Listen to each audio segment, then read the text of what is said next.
کہ کیا مسجد سے اپنے گھر میں وضو کی نیت سے پانی لانا درست ہے یا نہیں؟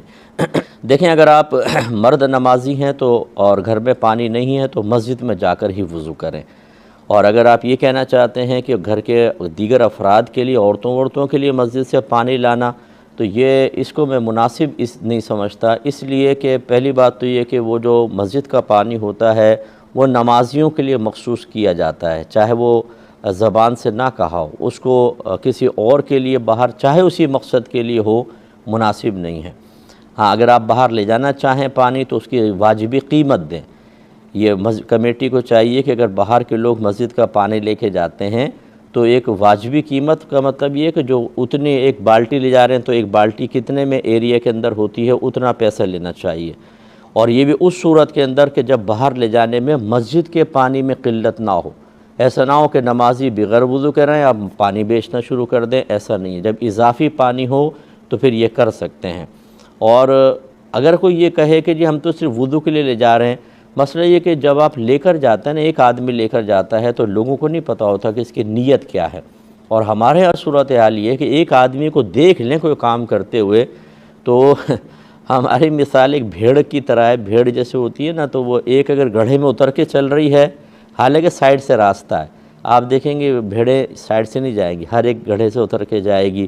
ایک دوسرے کو دیکھ کر ہم فوری طور پہ چیز کو اپناتے ہیں، یہ نہیں دیکھتے کہ جائز ہے کہ ناجائز ہے۔ لہٰذا آپ تو اچھی نیت کے ساتھ لے جا رہے ہیں، دوسرے بہت ساری نیتوں کے ساتھ لے جائیں گے، اور یہ مناسب نہیں ہے۔ اس لیے بہرحال مسجد کا پانی مسجد میں ہی یوز کیا جائے، اگر باہر لے جائیں تو واجبی قیمت پر لے کر جائیں، جبکہ مسجد کے پانی میں قلت وغیرہ نہ ہو۔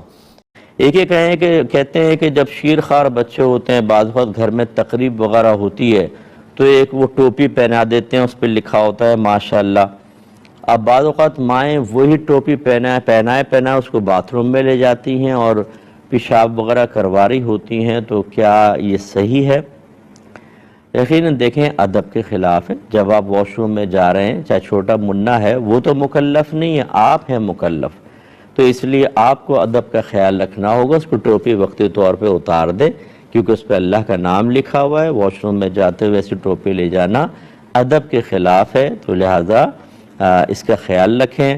فقہا نے واضح طور پہ لکھا کہ اگر کوئی لڑکے کو، یعنی چھوٹا بچہ لڑکا ہو، اسے سونا پہنائے گا تو پہنانے والا گناہگار ہوگا، کیونکہ وہ لڑکا ہے۔ ویسے تو نبی کریم صلی اللہ علیہ وسلم نے سونے کو اور ریشم کو اپنی امت کے مردوں پر حرام قرار دیا ہے، اور اس سے مراد بالغ مرد ہیں، اور یہ بھی نابالغ ہے۔ لیکن آپ تو بالغ ہیں، اگر کوئی بہن پہناتی ہیں سالگرہ کے اندر یا کیسے بھی سونے کی انگوٹھی لڑکے کو پہنائیں گی تو گناہگار ہوں گی۔ تو جب یہ بچے کے معاملے میں احتیاط، اسی طریقے سے دیگر معاملے میں بڑے مکلف ہوتے ہیں۔